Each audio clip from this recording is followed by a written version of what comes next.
pourquoi 5 et 5, c'est la valeur qui descend sur Abraham et Sarah, avec au cœur le 1, et nous avons une idée absolument mais fantastique, c'est l'idée de prier. Il se confie en l'Éternel, il sait que Dieu va répondre, il sait qu'il va le faire, cette union est absolument divine. Ainsi, va naître un personnage qui s'appelle Yitzhak, le fils de la promesse, dont le poids du mot est de 208, autrement dit, de la dualité, la complémentarité, 8, l'éternité, en finalité le nom de l'Éternel, la valeur d'Yitzhak 208, c'est 10. 8 et 2, 10. C'est un personnage, mais complètement divin. Divin. Création surnaturelle de Dieu. Vous voyez ce que produit la prière. La prière d'Abraham était très longue, son espérance était très longue, mais en finalité, il a bâti cet enfant par la foi. 208. Et voilà que Yitzhak est donc, a besoin d'une épouse et il va trouver Rivka. Et la valeur de Rivka est de 307. Je ne vais pas rentrer dans tout le détail, 307, mais c'est également 10. Avouez quand même. Quoi qu'on pense, mais c'est absolument incroyable. Tous les deux, ils sont divins. Ils sont un choix de Dieu. Un choix divin. Extraordinaire. Et lorsque vous rajoutez Yitzhak 208, Rivka 307, valeur totale 208, 307, 515. La prière, Tefila. C'est absolument extraordinaire. Absolument, mais impressionnant. On est dans des dimensions de Torah qui dépassent l'imagination. Et si on vient me dire que tout ça c'est du hasard, je dis non. Alors si Dieu est du hasard, alors écoutez, vivons notre vie normale, faisons tout ce qui nous plaît, et puis arrêtons-nous là. Mais quand vous voyez une telle chose, que vous voyez une telle valeur, comment la Torah est écrite mot par mot, lettre par lettre, comment chaque personnage est une dimension divine, mais c'est absolument fantastique. Et voilà ce que nous dit Tefila. Rien que ce mot en lui, c'est absolument incroyable. C'est pourquoi Tefila va produire cette idée de la conjugaison hébraïque, se faire à soi-même. Je prie mon Dieu, mais exauce-moi. Fais pour moi ce miracle extraordinaire. Fais pour moi ce miracle. Tu sais, mon épouse est stérile, c'est impossible. Elle ne peut pas avoir d'enfant. Et il prie, et Abraham se tient dans le 515, dans la prière. Et cette prière l'élève à un tel niveau qu'à un moment donné, Dieu va exaucer cette prière. Voilà un texte absolument extraordinaire. Rien que lorsque l'on parle de l'introduction du mot prière. Vous imaginez, si on comprend cette vérité de la prière, ça va nous donner envie nous-mêmes de prier. Pourquoi l'Église, pourquoi tant de croyants ne prient pas? Pourquoi ils n'ont pas? Parce que je crois qu'il leur manque une notion sur la réalité de la prière. Trop de gens, encore une fois, je le répète, ils vont quand ils prient, ils vont faire leurs courses. Mais mes amis, on n'en est plus là. On n'en est plus là. Et la parole de Dieu nous enseigne une chose qui est aussi un peu compliquée. C'est lorsqu'il dit, et parfois les chrétiens tombent sur ce verset que je vais vous citer, où justement ça pose un problème, il dit « priez sans cesse ». Bon, tu ne peux pas rester à genoux 24 heures sur 24 toute ta vie. Et parfois vous demandez aux chrétiens, à des chrétiens, est-ce que tu pries? Oh, mais moi je prie toujours. Oh, mais moi je prie toujours. Prie toujours. Ah ben il est écrit prier sans cesse, donc je prie toujours. Tu pries toujours, mais tu pries dans l'abstrait. Tu pries dans l'abstrait, parce que ton toujours, en finalité, c'est jamais. Tu as dit toujours, mais ça veut dire jamais. Tu as exactement dit le contraire de ce que tu voulais dire. Mais tu n'as pas osé dire que je ne prie jamais, donc tu dis je prie toujours. Selon qu'il est écrit dans la Bible, prier sans cesse. Mais prier sans cesse, ça veut dire quoi? Ça ne veut pas dire que tu ne te mets pas à part au moment où il faut se mettre à part. Il y a des temps pour prier. Il y a des temps pour se mettre à part. Tu imagines un peu. Je parle un peu aussi dans l'abstrait. Et je vais dire une grosse bêtise pour que tout le monde comprenne une grosse vérité. D'accord? Si Moïse avait dit, je prie toujours, Dieu aurait dit, prie toujours. je vais choisir quelqu'un d'autre que toi qui prie toujours. Je vais choisir quelqu'un d'autre que toi qui ne prie pas. Comme ça, peut-être lui va comprendre. Si Moïse avait dit je prie toujours, alors je ne vais pas monter sur la montagne. Qu'est-ce que je fais sur la montagne puisque je prie toujours en bas? Ben, parle-moi en bas, je n'ai pas besoin de monter en haut. Mais comme la vérité de la tefila, c'est une connexion entre l'esprit du bas et l'esprit d'en haut, c'est de se connecter en haut. Mais si tu ne veux pas monter sur la montagne, en prenant l'excuse du... Non, le pire du pire dans l'Église, chez beaucoup de croyants, c'est d'utiliser la parole de Dieu pour s'excuser de ce qu'ils ne font pas. Et ils utilisent la parole de Dieu. En finalité, quand tu fais ce genre d'exercice-là, tu fais exactement ce que faisait le diable. Exactement la même chose. Il prenait la parole pour parler au Messie en lui disant « il est écrit ». Et le Messie de lui répondre « je vais te dire une chose, il est aussi écrit ». Il est aussi écrit. Je prie tout le temps. Et Dieu dit « mais il est aussi écrit que tu dois prendre du temps et te retirer ». C'est pourquoi Yeshua va leur dire « retire-toi dans ta chambre ». Et quand tu te retires dans ta chambre et que tu fermes la porte, ça veut bien dire une chose, ça veut bien dire que tu mets du temps à part. Mais pourquoi les gens prennent l'excuse « je prie toujours », ce qui ne veut dire jamais, c'est parce qu'ils sont paresseux dans la prière et qu'ils ne veulent pas payer le prix. Ils ont oublié une chose, c'est que Dieu bénit et donne la bénédiction dans la mesure où nous sommes dans la bénédiction fondamentale adamique. Qu'est-ce que ça veut dire? Je répète pour ceux qui ne seraient pas au courant de ce qu'est la bénédiction adamique, fondamentale. Passez-moi le temps de réexpliquer ce grand secret de la prière. Je sais que je l'ai déjà dit, ne m'en veuillez pas de le dire encore une fois de plus, mais qu'importe pour ceux qui ne le sauraient pas. Pour les autres, ça fait 1 000e fois le rappel, mais c'est important. C'est que la première bénédiction de l'Adam, ce n'est pas croisser, multiplier. Et il les bénit, et il dit, Prou urvu vemilou, croissez, multiplier beaucoup, et remplissez. Écoutez, les 3 notions de la bénédiction, c'est de porter beaucoup de fruits et de remplir. Autrement dit, qu'est-ce que la première bénédiction? Tout le monde nous dit, croissez, multipliez. Eh bien, pas du tout, c'est pas la première. La première, c'est Vaïbarer. Et il est béni. Mais qu'est-ce que c'est Vaïbarer? Ça produit le Bérer, qui signifie le genou, et qui signifie s'agenouiller. Quand il les bénit, il leur dit, voilà la première chose que je fais pour te bénir, c'est de te mettre en toi la capacité de t'agenouiller devant moi. Vaïbarer, il les bénit, peut être traduit, et ils avaient la capacité de s'agenouiller. À partir du moment où tu sais te mettre à genoux, c'est-à-dire devant le maître du monde, de l'univers, celui qui t'a donné cette capacité, à ce moment-là vient seulement la suite, où il dit « Prou urvu, fruitez énormément et remplissez ». Beaucoup de gens ne fruitent pas du tout et ne remplissent rien. Et vous vous demandez pourquoi il n'y a personne à la réunion de prière. C'est pour cette raison.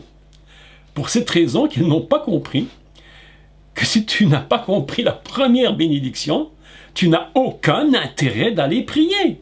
Moi, je ne le reproche pas de ne pas prier, puisque de toute façon, pourquoi tirer, puisque de toute façon, tu ne comprends pas ce que c'est.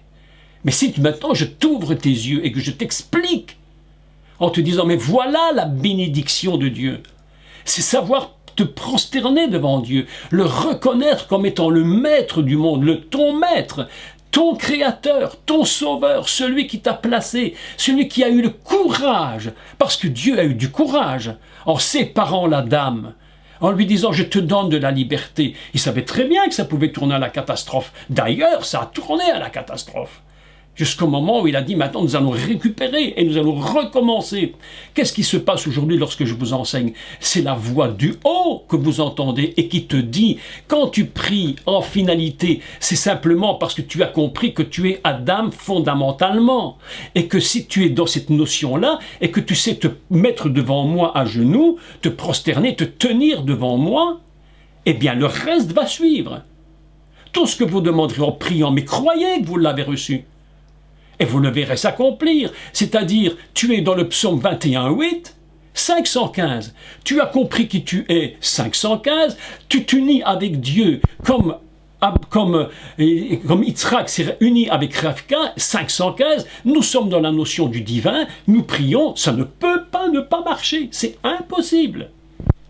Parce que dans cette dimension-là, la prière devient volonté divine fondamentalement. Les gens disent, mais il faut que j'écoute la voix de Dieu, j'entends pas Dieu, j'entends pas Dieu, j'entends pas Dieu, j'entends pas Dieu. Et puis parfois, ils ont tellement envie d'entendre Dieu, mais ils n'ont pas payé le prix, mais ils ont tellement envie d'entendre Dieu qu'ils s'inventent même des choses que Dieu ne dit pas. Ah oui, oui, mais je vous raconte, non mais je vous dis, il y a des trucs terribles. Hein. Ah mais les gens sont terribles, hein. Les gens sont terribles, terribles. Et ils croient que ça fonctionne. Mais voilà que nous apprenons des choses absolument inimaginables concernant la prière.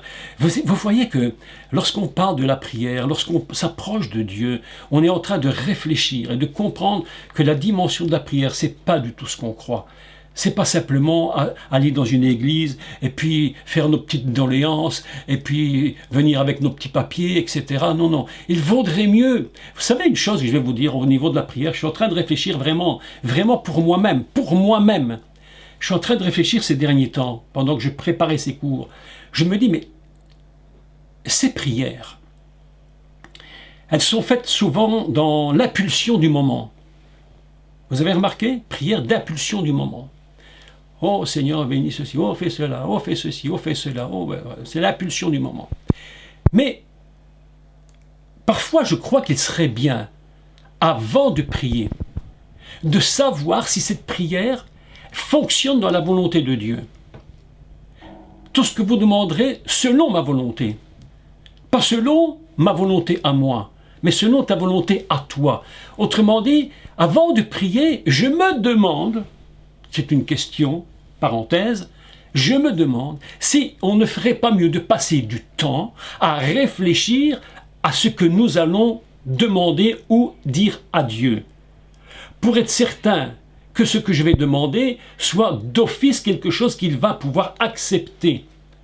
Plutôt que de faire de l'impulsion, des prières impulsives, dont on n'est même pas certain du tout que Dieu le veut, et puis on s'étonne que ça ne fonctionne pas, puisqu'on ne reçoit que ce qui est dans sa volonté. Donc, tout ce que vous demanderez en priant par la foi, c'est-à-dire que vous avez déjà bâti en sachant que c'est déjà quelque chose que Dieu veut, tout ce que vous ferez, tout ce que vous demanderez, vous savez que ça va aller au trône de Dieu et il va le recevoir. Tout ce que vous demanderez en mon nom au Père, croyez. Donc vous voyez qu'on est dans une dimension d'introduction à la prière tout à fait surprenante. Je m'étais dit ce matin, avant de commencer ce cours, que j'allais essayer de vous parler de tous mes feuilles. Ici, j'ai toute une tas de choses que j'ai écrites. Et je vois que je n'ai à peine fait la première page, il y en a 4 juste pour le premier cours. Donc je pense qu'on va devoir passer au moins 4 fois, 3 ou 4 fois ensemble, uniquement pour expliquer le secret de la prière. Tellement c'est absolument impressionnant. Et c'est pourquoi la prière a une telle force lorsqu'elle est utilisée selon ce que je vous l'explique. Une telle dimension. Lorsque j'étais un jeune garçon, là où j'allais au culte, je me rendais donc dans des études bibliques ou des choses semblables, et on nous disait quand on était enfant, la prière, c'est la respiration de l'âme. Ah bon, ok. Bah, je vous avoue honnêtement, je n'y comprenais rien, rien du tout. Ça ne me disait toujours pas pourquoi il fallait prier d'ailleurs. D'ailleurs, je priais pas beaucoup. De temps à autre, oui, je priais, mais comme ça, un peu instinctif, parce qu'on était dans un système où on prie instinctivement. Mais voilà que ça ne me disait absolument rien. Je crois qu'aujourd'hui, dans l'Église, on aurait vraiment intérêt à dire aux gens, à leur expliquer quelle est la prière, quelle est la substance même de la prière. Quelle est cette substance? C'est pourquoi je voulais aujourd'hui, en commençant, vous expliquer le poids de la prière Tefila avec le psaume 21. Le psaume 21 est en train de, unir tout ce qu'est véritablement cette prière, tout l'essence même de ce qu'elle représente. Donc, nous allons parler pendant les quarts d'heure qui nous restent, tout du moins je vais essayer de vous parler des quelques personnages dont ils ont été des hommes et des femmes de prière absolument exceptionnels, des personnes qui se sont approchées de Dieu, mais qui se sont approchés de Dieu avec hardiesse. Que celui qui s'approche de Dieu s'approche avec hardiesse. Il n'est pas écrit que celui qui s'approche avec timidité. Lorsque nous prions, nous devons être hardis. Mais nous serons hardis dans la mesure où nous savons que ce que nous demandons, il va nous l'accorder. Beaucoup de chrétiens s'approchent avec une panique terrible. Est-ce que ça va marcher? Est-ce qu'il m'entend? La Bible nous dit que celui qui prie avec hardiesse et avec foi, Dieu l'entend. Dieu l'entend. Et j'aime beaucoup le texte de l'Apocalypse où il est dit qu'il y avait une coupe. Et dans cette coupe, il y avait quelque chose de très spécial. On pourrait s'imaginer que c'était, je ne sais pas moi, de l'onction, de ceci, de cela, plein de choses incroyables, une coupe. Mais la Bible nous enseigne que dans cette coupe se trouvait la prière des saints. Oh, aïe. La prière des saints. Il prit la coupe, dit le texte, et il la jeta sur la terre. C'est-à-dire que cette prière qui monte et que Dieu récolte, il n'y a aucune prière qui soit dans sa volonté que Dieu ne récolte pas. Il faut que vous le sachiez. Et la coupe, elle est une coupe d'éternité. Une coupe éternelle, une coupe immense qui est capable de recevoir toutes les prières qui sont les prières des justes, les prières saintes des justes. Elles sont à l'intérieur et Dieu va les jeter à un moment donné sur la terre, c'est-à-dire qu'il va répandre, là il va donner et répandre, donner la réponse et répandre la bénédiction. Je me suis dit, moi j'ai 68 ans, je ne priais pas beaucoup quand j'étais jeune, après quand même, quand je suis arrivé à 21 ans, 22 ans, 24 ans, je me suis dit quand même, il faudrait quand même un peu changer le système. Et j'ai commencé comme être un homme de prière. Je priais. Mais je vous avouerai que, vous imaginez, de 24 à 68, ça fait 44. Que pendant ces 44 années, vous imaginez bien que les 99% des prières que j'ai faites, je les ai oubliées. Certaines étaient justes, et dans ces pourcentages énormes, certaines n'étaient pas justes. Comme tout le monde. Toujours être sincère et honnête. Mais j'ai appris une chose de Dieu, et écoutez bien ceci, c'est que les bonnes prières que vous avez faites, même si vous les avez oubliées, Dieu ne les a jamais oubliées. Jamais. Je vais vous dire encore autre chose, au sujet de quelque chose d'autre que la prière. Je vous parle des offrandes. Vous avez tous donné des offrandes, certaines étaient des offrandes justes, certaines ont été données parce que d'autres personnes n'ont pas été toujours très honnêtes, mais enfin vous l'avez fait. Dans le meilleur des cas, vous avez fait des offrandes qui étaient des bonnes offrandes et vous avez semé dans l'œuvre de Dieu. Mais si je devais me rappeler toutes les offrandes que j'ai faites depuis tant de dizaines d'années, ben je vous dis, je ne me souviens quasiment de rien. Mais Dieu sait quand vous avez semé, parce que la semence que vous avez semée, il l'a gardée dans son grenier. C'est pourquoi il est écrit: amassez-vous des trésors dans le ciel et non sur la terre. Parce que sur la terre, si tu as mal semé, si tu as récolté que pour toi, il dit les voleurs viennent, la rouille et tout ça va venir te détruire. Mais la semence que tu as semée là-haut, même si tu l'as oubliée et qu'elle était faite il y a 30 ans, mais tu as complètement oublié que tu l'avais fait, mais Dieu s'en souvient. Dieu se souvient, Dieu n'est pas ignorant de ce que tu as fait pour lui, il n'est pas ignorant de ce que tu as prié avec foi et dans sa volonté. Dieu se souvient et au temps du besoin, ta prière va se jeter, la réponse va être jetée sur ta vie et la bénédiction, parce que le mot vaïbarer, il est extraordinaire ce mot hébreu. Pourquoi? Parce qu'il n'est pas dit. Il est dit vaïbarer, c'est-à-dire il est béni, c'est lui. Mais en même temps, barer, c'est toi. C'est l'union extraordinaire entre le divin et son Adam. Ce vaïbarer est extraordinaire. C'est lui et c'est toi. C'est pourquoi là-haut, tout ce que tu as semé, tout ce que tu as prié, il ne l'a jamais oublié. Et au temps de ton besoin, tu verras que tu recevras la réponse à ta prière et tu recevras également la semence, la récolte de la semence que tu as mis. Ça peut prendre des années, ça peut prendre des dizaines d'années. Mais un jour, Dieu dit Je t'avais demandé de semer il y a 40 ans. Parce qu'il y a 40 ans, la semence que tu avais semée, tu ne savais même pas pourquoi je t'avais demandé de semer.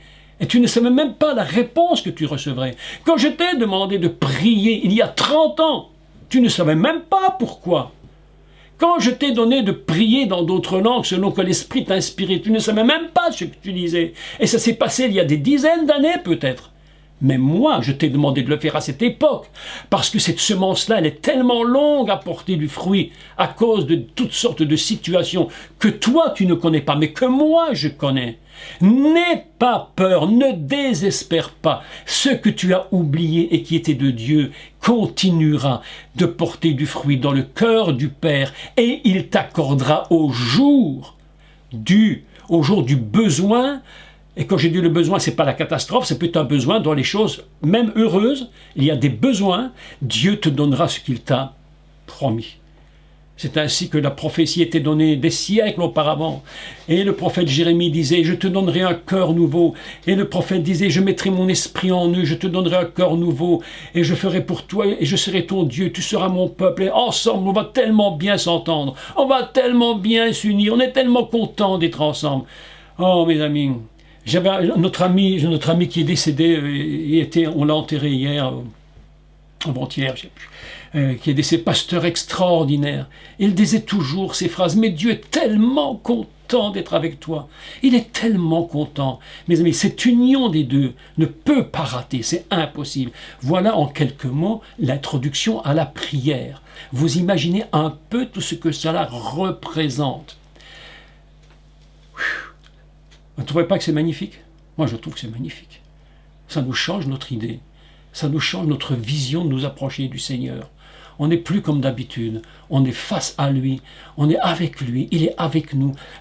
Cette union qui produit cette valeur extraordinaire qui va nous donner d'être ensemble, vraiment ensemble, et de recevoir toutes ces choses dont nous avions tellement espéré. Nous prions parfois pour nos enfants, ils ne sont pas au Seigneur, et nous prions, et nous continuons, et puis on s'abandonne un peu, puis on reprend, et enfin vous connaissez. J'avais un ami formidable.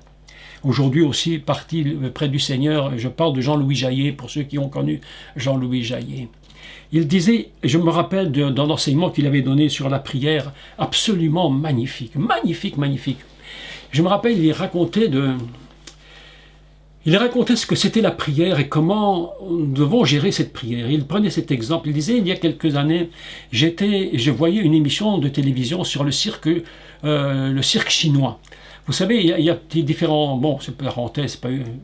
Les différences, c'est qu'il y a le bouglione, c'est un style. Vous allez voir un cirque chinois, c'est complètement autre chose. On n'est plus dans la force, on n'est plus tout le temps dans la force, même s'il y a de la force, bien sûr, mais on est plus dans ce qui est artistique et de détail. Et il y avait une dame, une chinoise qui participait au cirque, et vous savez ce qu'elle faisait? Elle mettait des bâtonnets dans ses mains, 5 bâtons là, elle en mettait 5 entre ses doigts de pied, elle se tenait sur le dos, elle faisait tourner les bâtons, et sur ces bâtons, il y avait des assiettes. Vous connaissez ça, hein? Vous avez déjà vu ça. Elle faisait tourner les assiettes sans qu'aucune ne tombe. Et Jean-Louis nous expliquait, il nous disait, vous voyez, c'est extraordinaire, c'est qu'à certains moments, il y a une assiette qui tourne moins vite. Et elle va tomber. Et au moment où elle tourne moins vite, alors elle relançait cette assiette. Elle relançait pour redonner de la force. Et puis c'est l'autre qui tournait moins vite. Elle relançait l'autre. Elle faisait ça constamment devant le public et ses assiettes tournaient. Et quand il nous disait, c'est ça la prière. Tu pries, mais parfois la prière est en train de diminuer. Il dit, relance l'assiette. Refais-la tourner encore, n'abandonne pas. Ne sois pas déçu, n'abandonne pas. Ne laisse personne influencer ta vie. Parce que si quelqu'un est venu te dire quelque chose ou a fait quelque chose contre toi, tu peux être tellement triste, tellement blessé que ta prière diminue. Et Dieu dit, mais non, c'est pas le moment. Si quelqu'un est triste, dit la Bible, mais qu'il prie. Si quelqu'un est dans la joie, mais chante des cantiques. Mais si tu es triste, prie. Ça veut dire quoi? Relance l'assiette qui est en train de diminuer. Afin que tu n'abandonnes pas le Seigneur. Et nous avons comme ça des tas d'assiettes. Nous sommes des artistes chinois en train d'être dans un cirque incroyable. Et nous avons des assiettes qui tournent dans tous les coins. Nous en avons partout. D'autres que nous avons un peu oubliées. D'autres par malheur qui sont tombées, qui se sont cassées. Et puis d'autres qui sont presque arrêtées. Mais je te dis, recherche et prie et relance l'assiette afin qu'elle ne cesse de tourner. Parce que c'est le secret de la prière. De ne pas abandonner. Et même si ton cœur parfois sent que tu es un peu découragé, il dit, si quelqu'un est triste, qu'il prie. Moi je me suis dit avant, je me disais ceci, je me dis, mais si quelqu'un est triste, ben qu'il chante. Ben, au moins, je me suis dit qu'il chante, mais la Bible dit non, qu'il prie. Je me suis dit, mais pourquoi tu ne lui dis pas qu'il chante? Si quelqu'un est dans la joie, qu'il prie. Mais non, tu dis qu'il chante. Mais tu dis juste le contraire de ce que moi je disais. Mais pourquoi tu me dis le contraire de ce que moi j'ai toujours pensé? Et le Seigneur te dit, mais c'est très simple. Mais c'est très simple. Quand tu es triste, c'est pas le chant qui va t'élever, c'est la prière. Et quand tu es dans la joie, ben, tu es dans la joie. Ah bon, qu'est-ce que tu fais alors? Mais chante un cantique. Mes amis, la prière, il faut la relancer. Si quelqu'un est dans la tristesse, qu'il prie. Si quelqu'un est dans la joie, qu'il chante un cantique. Souvent les gens se sont dit, oh, aujourd'hui je suis en forme, je suis dans la joie, je suis en forme, je vais prier mon Dieu, je vais prier Dieu. Dieu te dit, mais non, chante un cantique. Chante un cantique. Oh Seigneur, aujourd'hui je suis tellement découragé. Le Seigneur dit, ben, prie. Relance ton assiette, juste le contraire de ce que moi j'avais toujours imaginé. Mais vous savez, notre tête est tellement inversée, que si à un moment donné Dieu ne te remet pas au clair par rapport à sa parole, eh bien tu fais juste le contraire en croyant que tu es dans le juste. On peut être vraiment juste, sincèrement dans l'erreur. Il y a beaucoup de gens sincères, mais dans l'erreur. Aujourd'hui, avec cette introduction d'1 heure sur la prière, je ne vais pas commencer avec mes personnages, on commencera mardi soir, et puis les cours suivants, parce qu'il y a beaucoup de personnages dont je vais vous parler sur Abraham. Et je vais vous expliquer comment Abraham priait, parce que là nous allons utiliser Rachi. Et entre autres d'autres versets que j'ai trouvés en plus de ce qu'il a dit, parce que Rachi expliquait des choses formidables sur Abraham. Et puis nous allons parler de qui? Attendez, je lis. Nous allons parler d'Abraham. Nous allons parler de Anne, la maman de Samuel. Nous allons parler de Samuel, bien entendu. Nous allons parler de tous ces et d'Élie, le prophète. Et nous allons expliquer qui il est. Et puis, dans les cours, le 3e cours, si j'ai le temps de vous parler de tous ces personnages en une fois, je ne sais pas. Mais dans les cours qui suivront, je vous parlerai de qui était le Messie Yeshua. Comment il priait. Parce qu'écoutez bien, je vous dis juste une parenthèse, il priait de telle sorte que lorsque vous lisez tous les évangiles, vous ne voyez jamais Jésus prier. Est-ce que vous avez vu Jésus prier dans les évangiles? Il est dit, Jésus monta sur la montagne pour prier, et lorsqu'il était là-haut, vous ne le voyez pas prier, vous voyez la transfiguration. En fait, vous ne savez pas ce qu'il disait. Avant de choisir ses disciples, Jésus pria toute la nuit, mais je ne l'ai jamais entendu prier. On me dit qu'il le faisait, mais je ne sais pas comment il faisait. Donc, nous avons là un grand mystère sur le Messie, qui était un homme de prière exceptionnel, qui pouvait passer une nuit entière à prier, uniquement pour voir ce qui se passait là-haut, pour pouvoir le reproduire en bas. Et je vais vous expliquer le grand mystère du Messie, et qu'était la puissance de la prière du Messie, et comment il disait « Mon Père m'accorde toujours ce que je lui demande, parce que je lui suis agréable. » Quelle parole extraordinaire. Donc, voilà, nous avons passé ensemble 1 heure d'introduction. Vous imaginez un peu comment le Seigneur peut nous porter à comprendre cette parole extraordinaire à partir d'un seul mot, la Tefila. Un seul mot de la Torah est tellement inimaginable. Le mot Tefila, c'est absolument extraordinaire. Déjà, la première lettre de Tefila, c'est déjà la marque divine. Le Tav, c'est la marque de Dieu. La prière, ça s'apprend. C'est pourquoi il y a Tefila, Lamed, l'étude.